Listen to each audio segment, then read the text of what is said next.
Welcome to our podcast, Women Need to Do Better. And this is where we do it without the judgment or the pressure. Pure, honest conversations about what life looks like behind closed doors. Hello, everybody. Thank you for spending your time with me and listening to real stories from real women. I'm your host, Shelly Kirschenman. And if you're new to me, hello. Thanks for stopping by. And if you are a regular, I really appreciate you coming back for more. Last episode, we were talking about what Lisa was going through. She was trying to get a job, trying to feel like she's contributing financially. And today, I'm going to talk to you about something we've talked about before, my friend Rose. And today's episode, we're going to be talking about that generational sandwich of responsibilities. So, Rose, she's my friend that I've been working with for quite a long time. And she's still working, but she's an empty nester, her and her husband. She's got grown children, she's got grandchildren, she's got parents, her mom and dad, that live somewhat nearby, but not like close enough where she could actually just pop in on, while she's out running errands or anything like that. And out of all the kids, her and her siblings, she's the one that lives the closest to her parents. So she's kind of just been assumed that she's the one that's going to check in on mom and dad all the time. And she has regular conversations for the most part with her mom. She goes in and she checks in on her mom and dad once a month-ish, like as much as she can.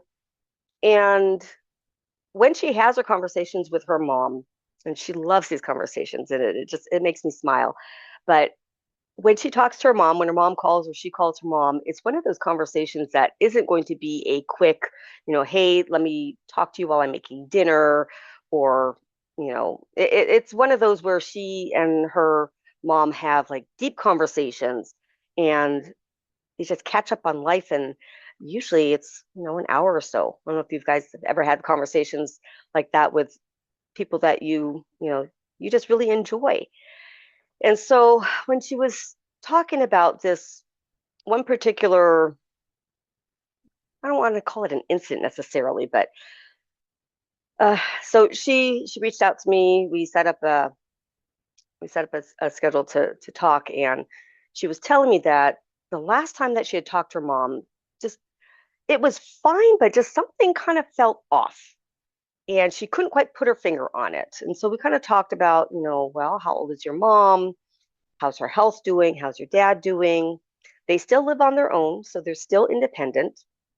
But things have been, I don't know, like when she goes to visit them, it's like just little things that, maybe her mom, she chalks it up to her mom being tired, like the house isn't quite as kept up as she's used to, like what her mom normally does, maybe a few dishes in the sink, or maybe she hasn't gone through the refrigerator to empty out the leftovers and dump them out. Nothing that's alarming and nothing that she's thinking, oh my gosh, I need to go over more often, or maybe we need to hire some help to come in to take care of them or anything like that. So it's nothing drastic like that. But that conversation did come up as far as, okay, is there anything in place for the future if they did need help, if they weren't able to still live on their own without assistance? Because there's so much help out there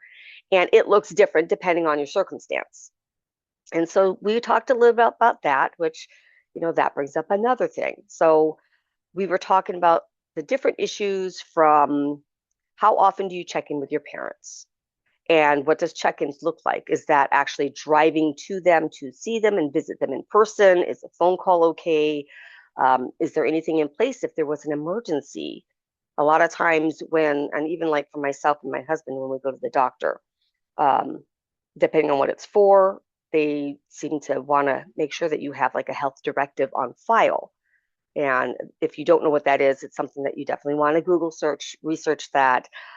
Basically, having something in place where if something were to happen to you and you couldn't speak on your behalf, that someone is advocating for you in the way that you want. So a lot of times, these types of conversations are uncomfortable because you're voicing the what ifs as if they were going to happen. And some people feel like if I talk about it out loud and start putting things in place, it's almost like wishing it to happen.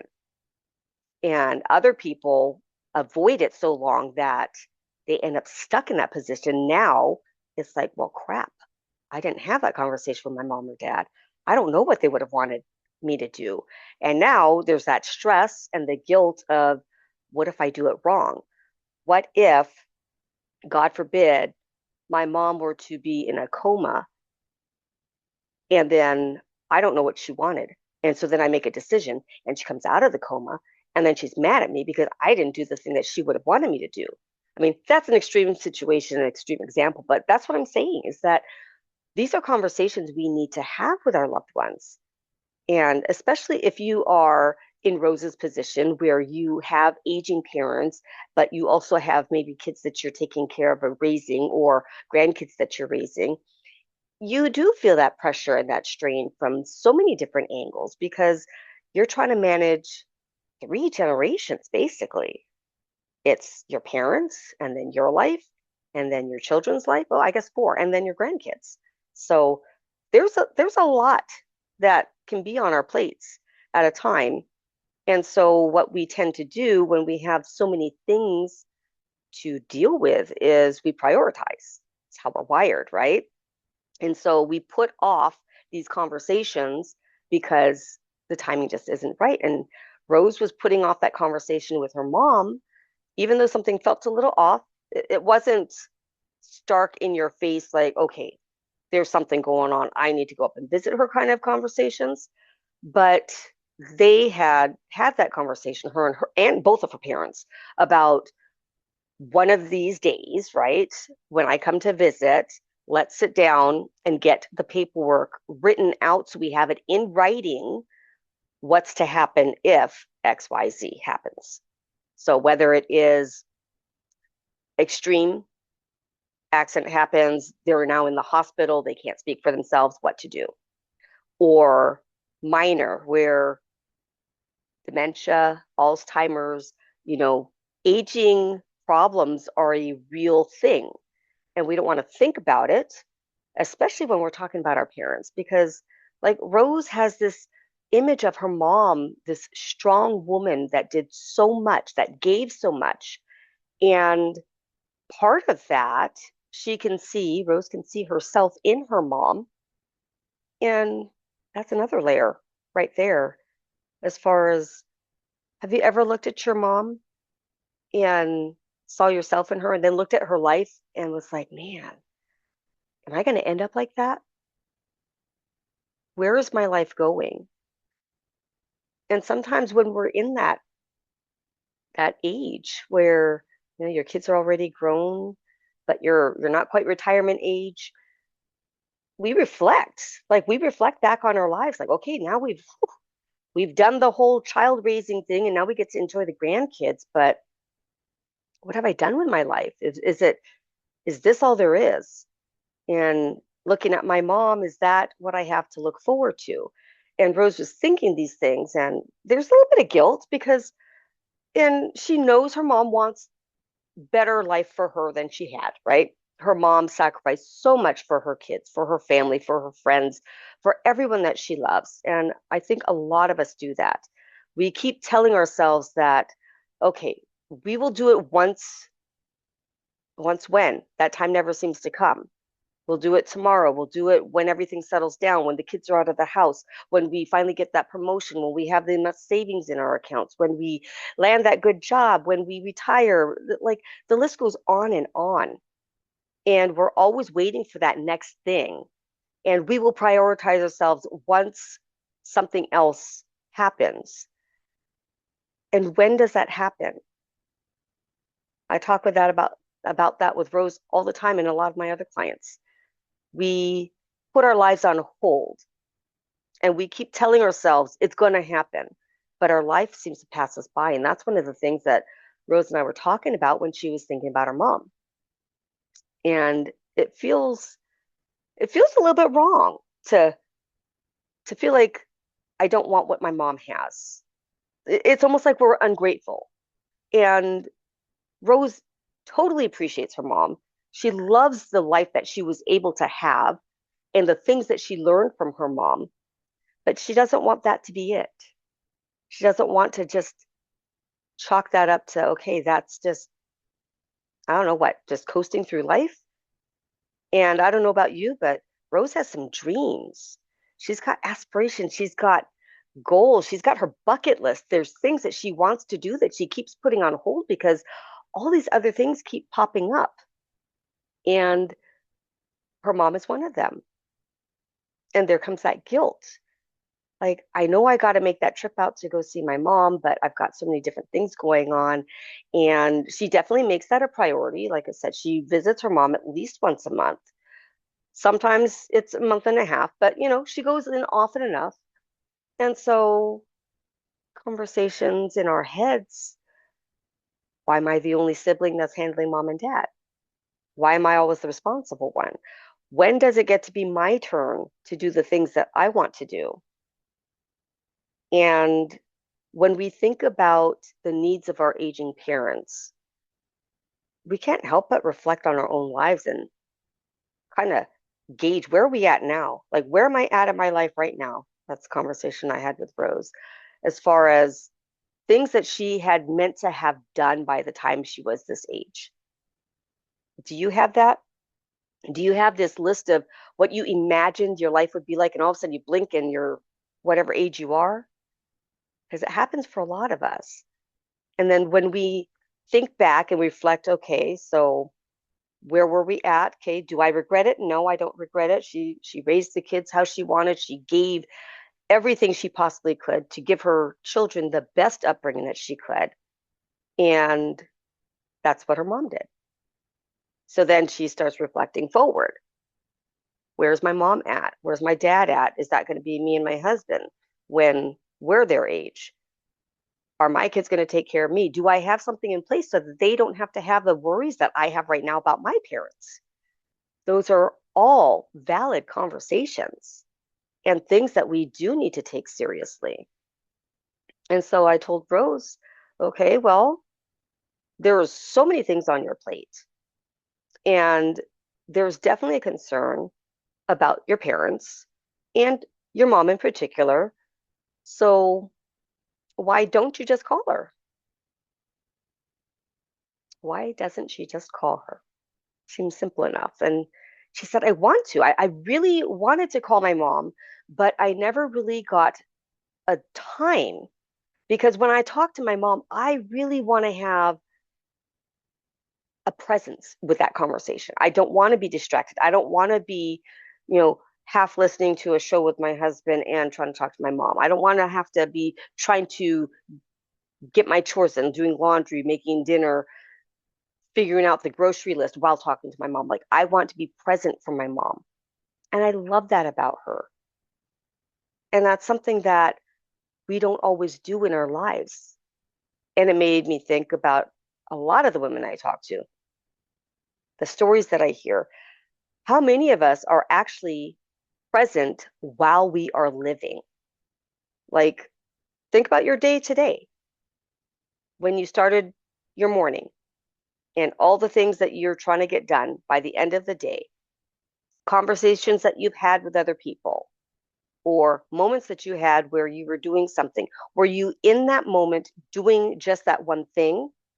Or were you in that moment doing that one thing while multitasking, having a meeting in your head about a bunch of other things that you need to put on the list or check off the list? Just kind of keeping all those mental tabs open so you don't forget anything. And that's kind of where we are at, right? I know for me, it took a long time and it's still a work in progress. I've gotten a better system, which really works for me and works for a lot of my clients, where we can close down some of those tabs, where we can actually live our lives in the present without our minds being somewhere else. Rose was telling me about how she was sitting down watching TV with her husband. That's a lot of us enjoy just a little bit quiet evening before bed. and you just kind of sit there on the couch in front of the boob tube, and a little bit of conversation about, oh, did you, you talk about the show or whatnot, maybe something else comes up, and you're not really engaging though.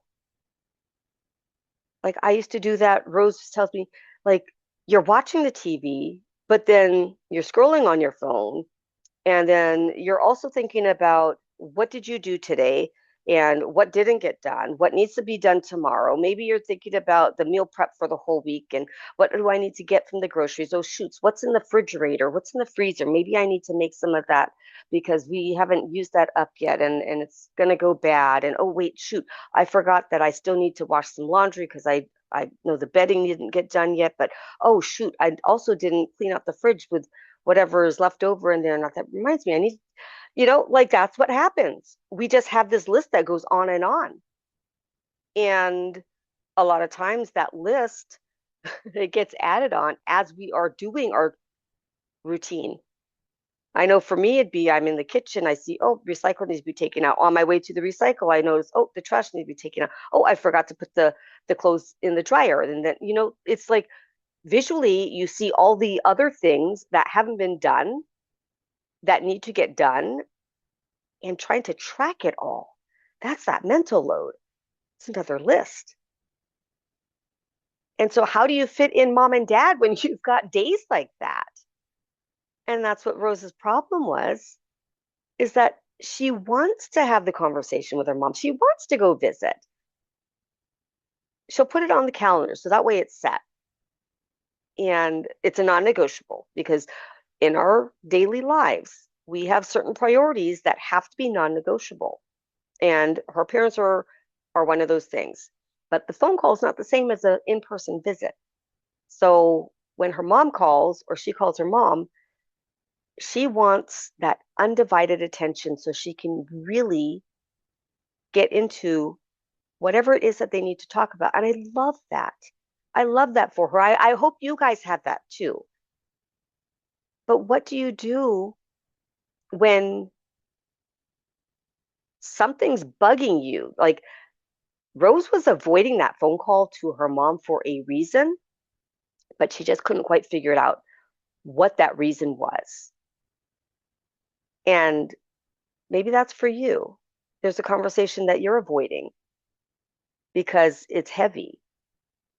And with everything on your list, you don't have the mental capacity to take on something that heavy because we're constantly adding to our list. We're constantly rearranging things and being flexible and making things happen. People come to us for that reason because they know that we'll handle it. And what happens when we handle things? We put ourselves last. We rearrange. We will be on that list tomorrow. And Rose was worried because she knows what she ends up doing is putting it off for later. And if you put something off for tomorrow, let me tell you, honey, tomorrow never comes. It's never tomorrow. It's only today. And so she was feeling a little bit anxious, a little bit stressed, a little bit depressed, a little bit of anxiety about this conversation she needs to have with her mom and dad, but mostly with her mom. And I get why she didn't call her mom yet. When you have so many things that you want to cover and you're thinking about normally my conversations are really long with my mom, but you add this other layer of what I've been avoiding, what she's been avoiding, what we don't want to talk about because we don't want to think about death. Yeah, I said it. And we don't want to think about what happens when they're not dying, but they're not living. And that's when you need a lot of help. And it's an emotional thing that you have to get through first before you can even have the actual conversation about the logistics of it all. If something were to happen, would her parents have to move in with her? Would she have to sell her house and move in with her parents? Like, what's the right answer? Is there somebody else that could be able to do that? How long would that be? Maybe I could just go to visit every single weekend. Is that enough time? There's so many scenarios. And when it's you, when it's your life, when it's your parents, when it impacts you personally like that, it's hard. It's hard to even wrap your mind around all those things. And that's those conversations. That is real life. That is what we have to deal with. So, what does Rose do? How does she get to have that conversation with her mom? And how is her mom going to receive it? There's another layer, right? Will her mom be accepting of the fact that maybe she might be down the road some whatever distance, because time is never guaranteed and we never know when something might happen. The purpose is to be prepared for when something happens. Because as high achieving women, when we have a plan in place, and I know you know what I'm talking about because we do it for our own lives, plan A, plan B, plan C. If it doesn't go this way, where's our pivot? Where's the structure? What else can we do? It's how we hold our lives together. But adding someone else's life into the mix, then you're going to have to add their input into the mix. And you're already doing enough of that. And so it's something that we don't want to talk about. It's something we don't want to deal with. It's something we are praying doesn't happen. But we got to get past that. And I told her, write it down. What are you afraid of? What things do you think might happen? And this is something that none of us want to hear, but we need to hear. You are guaranteed to die. All of us are guaranteed to die. And there's nothing wrong with that. But it's from here till that time, what are we doing with our lives? And how are we impacting other people's lives? So Rose thought about that. Her parents guaranteed will die at some point. And it's hard to think about. Of course it's hard. We don't want to lose our loved ones. But what does it look like for her mom and dad with all these different options of what could happen? And the other thing is, it doesn't have to be all at once. The biggest thing is taking that step to have that conversation and then starting the conversation so that you can continue it until you get a plan. And it doesn't have to be as scary as we have it in our minds. So she told me that she was going to make sure she actually put that on the calendar, like how she goes to visit her parents once a month. She's going to put it on the calendar to call her mom and just enjoy the conversation first. Talk about all the things that she normally talks about. And then bring in that conversation about getting paperwork figured out. What do they want? And it's just to think about it. And then on my next visit, I'll bring some papers up. We can kind of go through it. They can read it over. But you got to start the ball rolling. Rose had to get that ball rolling down the road towards the end goal of getting it figured out. And that's the thing. Sometimes we think we have to do everything all at once, and we don't. We can take those baby steps. We don't have to overload our schedule. We don't have to overwhelm our brains. We can do things just a little at a time. And I'm not sure how many people listening have aging parents, are already in the thick of it, or thinking about, gosh, maybe that's a good plan. Maybe that's something I need to do. It's something we all would be easier on us, because I've talked to people also that they've never planned for anything. And let me tell you, if you think it's stressful to think about talking about it, or to think about getting the ball rolling, it's a world of hurt and a lot harder when it just comes and slams you in the face. And now it's right in front of you. And I don't say that to be mean. I just say that to have these real conversations. We need to do it. But how do you do it? It's like eating an elephant, one bite at a time. And that's kind of where I just wanted to sit with that. Just sit with that for today's coffee time.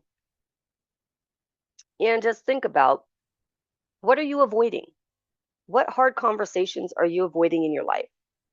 Because they have a saying, what you resist will persist.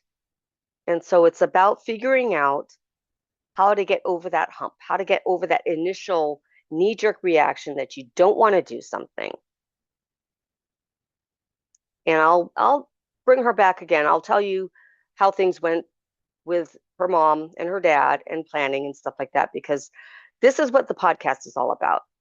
It's about having these conversations, knowing that you are not alone out there, that we all deal with different life problems. And some of them feel really big. And there's ways that we can break them down, simplify it a little bit, so that way we can manage it. But the biggest thing that I want for you guys listening is I really, really, really want you to lean in, support other women, support yourself, be kind to yourself, and know that we can actually start living now with our list, no matter how big it is. We got to learn to stop putting ourselves on the list for tomorrow, because tomorrow never comes. And that's what I got for you. That's it for today.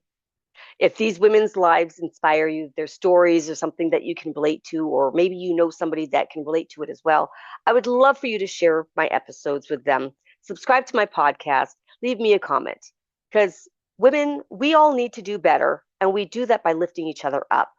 So let's build this community and support each other. Take care of each other and yourselves. Love and aloha, and don't forget your coffee.